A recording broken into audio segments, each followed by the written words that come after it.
রাধে রাধে মনিরা, ভালো আছো তো? কালকে দেখো নদিয়ায় রামায়ণ ছিল, তো গেলাম। ভক্তিমূলক গান, রামায়ণ পাঠ। যাই হোক, তবে একটা কথা, ইলেকশন এসে গিয়েছে। ভোট হয়তো কারো কাটা গিয়েছে, ভোটের পরে কাজ শুরু করবে সকলেই। আমাদের দুটো মন্ত্রী আছে, মনে মনে চিন্তা করবা, সময় সুযোগ পেয়ে খেলাতে হার জিত আছে, তার জন্য এত বড় অপমান করাটা ঠিক না।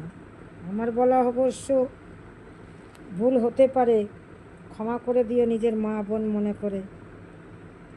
মন্ত্রী দেখো, যে সম্মান পাওয়ার মতো একজন মানী ব্যক্তি অন্যের মানের কথা ভেবে থাকে, এটা সবসময় মনে রাখতে হবে। দুটো মন্ত্রী আছে, তারা চিন্তা করবে, তাদের মাথায় চিন্তা আছে। একটা ঘর সংসার ঠেকাতে পারি না আমরা, তাই এই জগৎ সংসার ঠেকাবো কী করে, এটা ভাবতে হবে। তবে ওই যে কেউ কেউ বলছে চটি খুলে মারবো, আজকে এই মন্ত্রীকে মারবে, কালকে যে ওই মন্ত্রীকে মারবে না স্বার্থের 19-20 হলে, তার বিশ্বাস কি? কোনো দিন এত ছোট আচরণ করতে নেই।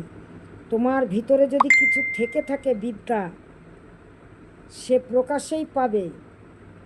ফল দেখলে চেনা যাবে কোন গাছের ফল।